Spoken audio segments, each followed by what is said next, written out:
في إحدى القرى الريفية يحكى أنه كان هناك تاجر غني بخيل، وكان يزداد كل يوم بعدا في البخل، وكلما جمع نقودا أكثر ازدادا جشعا وطمعا، وكان دائما مشغولا في كسب مزيد من المال. وفي إحدى المرات وعند عودته من السوق اشترى بضاعة وباعها بربح كثير، ورجع من السوق إلى أحد جانبي الطريق ليستريح، وجلس سعيدا ينظر إلى أمواله الموجودة في كيس من القماش به 4000 دينار. وأثناء جلوسه وهو يحلم بالمكسب مرت عليه سيدة فقيرة، وبعد إلقاء السلام عليه قالت له السيدة الفقيرة بانكسار: أعلم أنك رجل غريب عن قريتنا، ولكني في حاجة إلى دينار واحد على سبيل القرض، فأنا لست متسولة، وسوف أحضره لك أول الشهر عندما يحضر زوجي من السفر، وأنا في حاجة شديدة إلى هذا المبلغ لكي أشتري به علاجا لطفلي المريض. وأشارت إلى بيتها المتواضع وقالت: هذا هو بيتي، ولا يوجد سكان حولي كما ترى، وسأحمل لك الجميع. غضب التاجر كالمجنون وطردها من إمامه بكل قسوة. توجهت السيدة الفقيرة إلى بيتها وهي حزينة تبحث عن مخرج لأزمتها، ولكنها عادت مرة أخرى لتكرر سؤالها مرة ثانية على أمل أن يرق قلبه، ولكنها لم تجد التاجر، بل وجدت كيس المال على الأرض، فوقفت تبحث عنه فلم تجده، لأن التاجر أثناء جلوسه وضع كيس المال في جيبه، فسقط منه الكيس على الأرض دون أن يشعر به. وعند عودته إلى البيت لم يجد كيس المال، وظل يبكي ويتذكر أين سقط منه الكيس، ولكن دون جدوى، وأوشك أن يفقد عقله، ولم يستطع النوم طوال الليل، وكان يتنهد ويتأوه كالمريض. وفي الصباح توجه إلى حاكم المدينة قائلا: أرجوك أن تأمر بالإعلان عن أن كل من يجد كيسا من القماش وفيه 4000 دينار فليأت بها إلى حضراتكم أيها الحاكم الجليل، وسوف أعطيه مكافأة مقدارها 400 دينار. تعاطف الحاكم مع التاجر. وفي نفس اليوم أمر بالإعلان عن ضياع كيس قماش في القرية بأكملها، وعن المكافأة السخية للشخص الذي يجدها.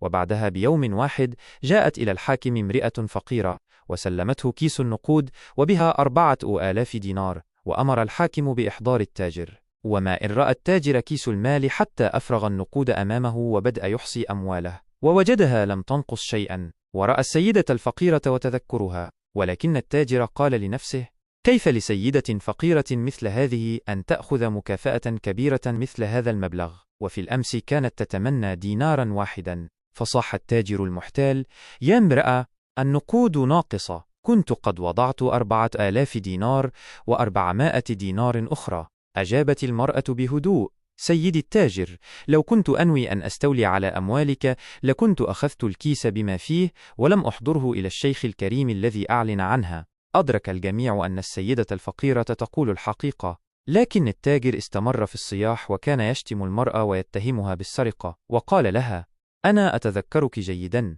أنت التي سرقت الكيس مني عندما طلبت مني دينارا واحدا لشراء علاج لابنك، وأنا رفضت، والآن تريدين أن تنتقمي مني وتأخذي 400 دينار مرة واحدة. أدرك الشيخ أن التاجر الطماع لا يريد أن يعطي المرأة المكافئة. قال الحاكم للتاجر: أعطني هذا الكيس. وسألت الحاكم مرة ثانية: أأنت متأكد أنه كان في الكيس 4400 دينارا إضافي؟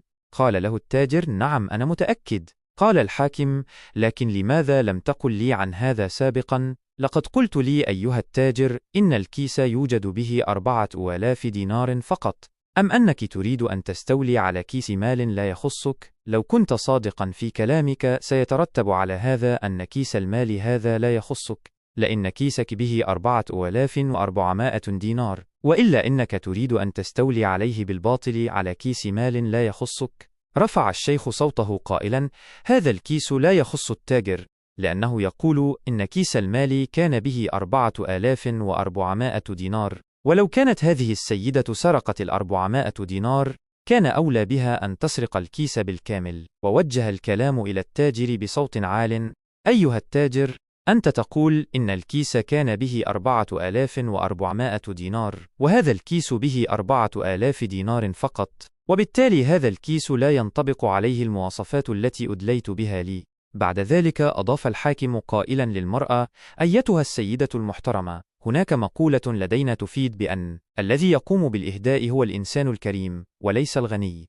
لهذا السبب أنت أتيت بهذا الكيس إلى هنا لتسلميه إلى صاحبه. إذن فخذي هذا الكيس لكي مكافأة مني شخصيا، وعندما يظهر صاحبه الحقيقي يأخذ أمواله مني. أما التاجر الطماع فذهب دون أن يستطيع الكلام، لأنه حكم على نفسه أن الكيس لا يخصه ولا المبلغ الذي كان بداخله صحيح، وأصبح أضحوكة لكل سكان القرية لفترة طويلة، ومن يومها أطلق عليه التاجر الطماع.